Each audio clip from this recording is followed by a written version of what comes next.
This is a brief introductory video to using West Point Bridge Designer. Alright, so this is the start screen. So right now we're making our first bridge, so we're going to create a new bridge design. Alright, so they will give us some directions here on the design requirement. You should take the time to read through this, but for now we're just going to skip and go on to next. Okay, and then you can put in a local contest code. At this point, we're not going to put in any code, so we'll keep it at no and hit next. Okay, so now we have some options. And so one thing to take a look at is the site cost down at the bottom. All right, so this design process is really about a trade-off between cost and the functionality of the bridge. And our goal is to get a bridge that will allow the truck to pass with the minimal price. All right, so right now, before we've even done anything, we are $70,000 in. Okay, so it is interesting to see how things change the price. So the first is the deck elevation. This is how tall or how far off the ground from sea level the bridge is. So the default is 24, and that's what we want to keep it at. But if we were to go to smaller, all right, we wouldn't have to make the bridge as large. Right, but we'd have to excavate down there. So notice the cost has gone up. Now we're at $116,000. Okay, so for this design project, we're going to keep it at 24 meters. So it's fine if you want to try something else just as you learn to use the program. But the design project we're going to be at 24 meters.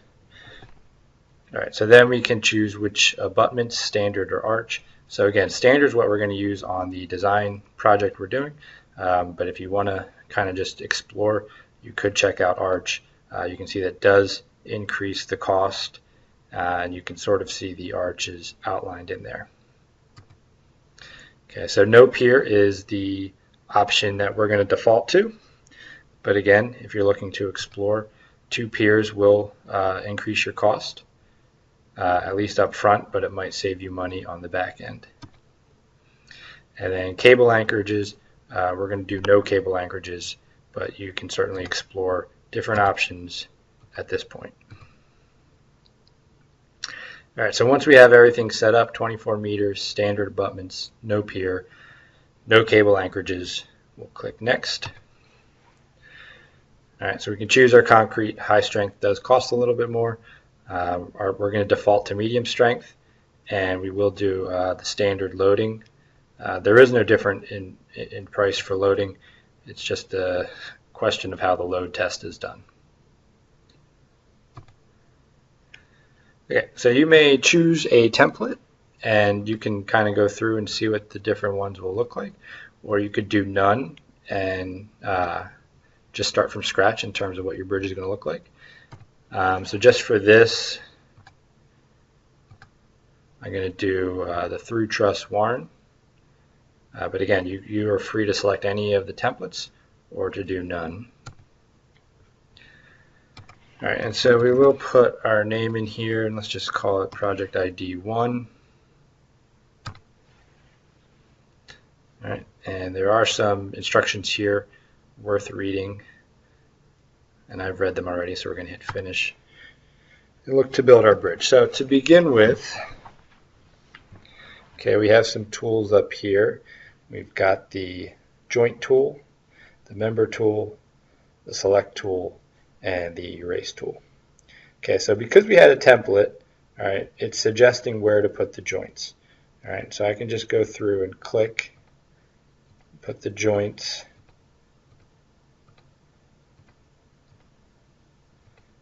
in this section.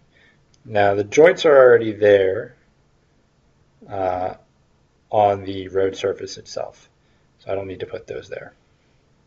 Okay, then I'm going to switch over to the member tool, and basically I click and drag that across, and it puts the member. So I want to put a member going all the way across, so I can do one quick drag all the way across.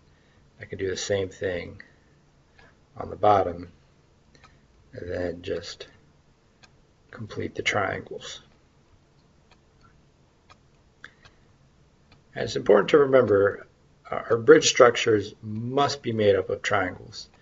The program will not let you do a load test if you have shapes other than triangles, because triangle is the most stable structural shape.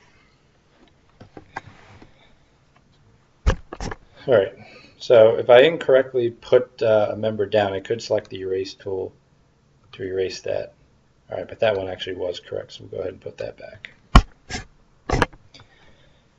All right, so as I put each one of these members down, it's getting a number, all right, and it's allowing me to keep track of what's going on over here on the right. Okay, so if I want to see the numbers, so this one's saying number 7. If I want to check out which one number 7 is, I have this number button here, all right, and that'll show me all the numbers here. All right, so there's member 7. Now, of course, at this moment, all my members are the same. I didn't change anything about them, but we'll see how to do that in a second. All right, so it's listing the material type. So right now it's CS, that's carbon steel. Okay, so we could change that to these two other options, high strength, low alloy steel, or quenched and tempered steel. All right, for cross section, so if we actually looked inside the bar, what would we see? We've got solid bar and hollow tube are the two options. All right, so all of ours are listed as solid bar. And then we have the size. Okay, so several options there. All of ours are 140 millimeters. Okay, the length is completely determined by how far apart the joints are. Okay, and then these results, compression force to strength, tension force to strength, we'll get those numbers as soon as we do a load test, which we're ready to do right now. All right, so this blue button over here says run the load test animation. So we'll give that a shot. And so you can see obviously our bridge failed. Okay, as our truck pulled up, it's already fallen. So it didn't even require any of the truck load on it to fail. Okay, so rather than scratch everything, we go back to the drawing board. So right next to the load test, I can go show the drawing board view. Okay, and so what it's showing me here in red, okay, these are the places that failed significantly, and it's sort of suggesting that we need to do something about that. It's also showing up over here. Okay, you can also sort of see that on the every member is either in compression or tension. So for instance, these guys here are all in compression, and then the tension force to strength ratio is all 0. Okay, so a member is either in compression or tension. It can't be in both. And notice these are all over 1. Okay, so that means the force they're seeing is stronger than their strength, and that's why the bridge is collapsing. Okay, so we're going to try to just do a quick update on these. So I got the select tool, and I'm going to hold down control and just select all of these members. See them highlighted in blue in the right. Okay, and so I could change the material. I could change whether it's solid or hollow. I can change the size, and so as you experiment, kind of keep track of what those different options do. Keep in mind it does matter whether things are in compression or tension. All right, so let's just try to make our members larger. So we'll go from 140 millimeters to 200 millimeters, and we can do another load test. Okay, so the bridge is up, and the truck does successfully make it across. Okay, so this is, even though the bridge is significantly deflecting, remember our goal is least expensive price and get the truck over. Okay, so we'd like to see, in reality, we want to see this bridge deflect as much as possible.